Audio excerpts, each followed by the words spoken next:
Assalamualaikum warahmatullahi wabarakatuh. Sahabat bahagia dimanapun berada, bahagia adalah hak segala bangsa. Jadi menurut guru saya, keberkahan itu ada dalam 3 hal. Yang pertama, kita berziarah kepada orang tua, baik itu yang sudah wafat atau kita mendatangi orang tua yang masih ada. Yang kedua, kita berziarah kepada orang atau para wali, orang soleh ya, orang soleh, para wali. Dan yang ketiga adalah silaturahmi dengan para kiai.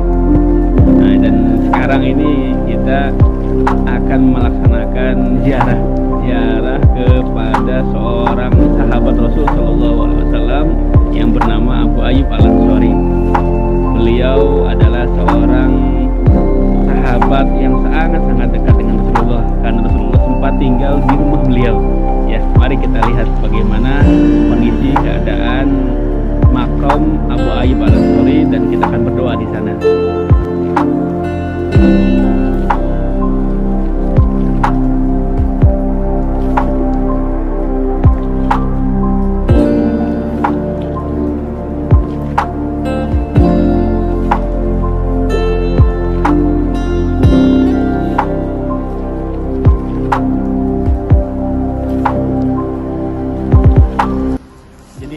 Sahabat Abu Ayyub Al Ansori itu namanya kan Al Ansori, berarti kan beliau bukan muhajirin tapi Ansor.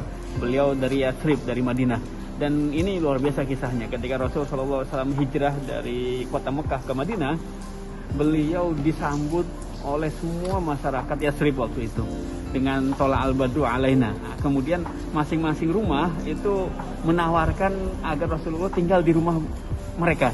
Jadi ada satu orang, ya Rasulullah, ya tinggal di rumah kami, kata Rasulullah, saya akan tinggal di rumah berdasarkan onta saya. Nah, di mana onta saya berhenti, nah disitulah saya akan tinggal. Maka Rasulullah melepaskan ontanya, dan setiap kali onta itu melewati rumah, orang yang punya rumah itu nangis, karena mereka merasa ya kita nggak punya kesempatan nih untuk menjamu Rasulullah SAW. Akhirnya onta ini duduk, kemudian berhenti di depan rumahnya Abu Ayyub Al Ansori.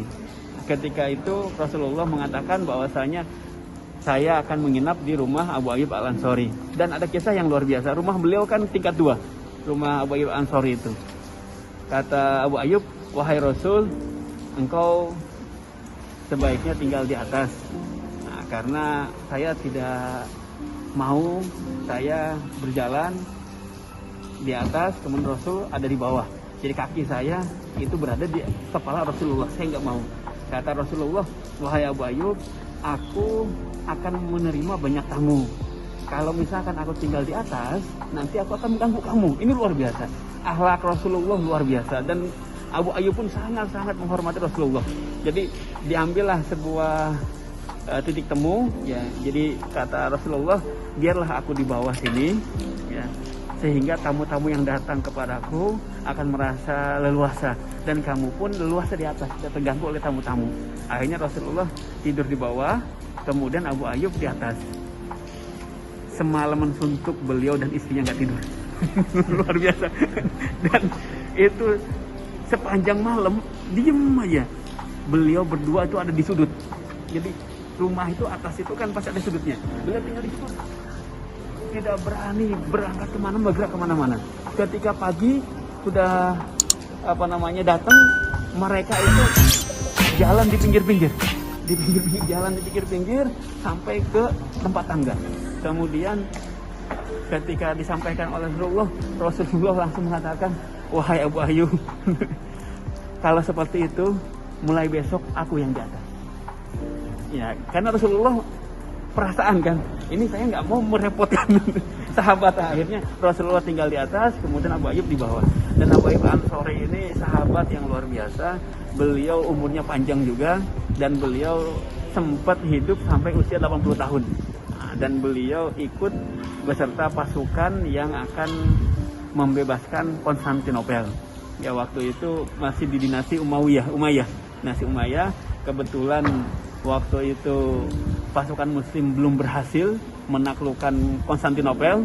Dan Abu Ayyub wafat, sebelum wafat beliau berpesan, tinggalkan jasadku di tanah yang terdekat dengan benteng Konstantinopel, biar aku menjadi sebuah apa istilahnya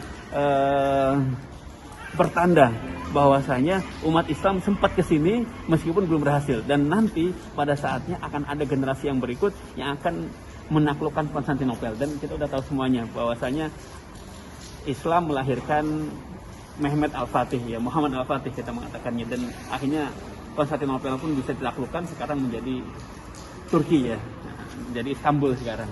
Makamnya kalau tadi dari Ustadz Emen riwayat ada yang mengatakan di antara dua pohon yang besar. Ini ada dua pohon besar ini, yang di luar sama yang sini ya. Jadi kemungkinan ada di sini makamnya. Maka tadi kita doa di depan sini ya.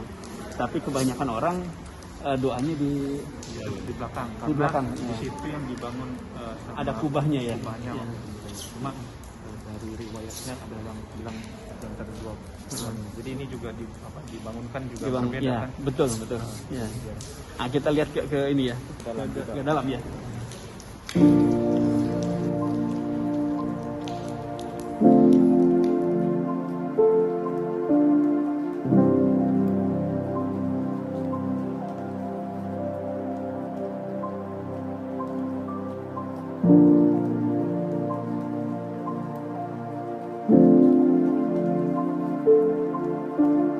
Thank you.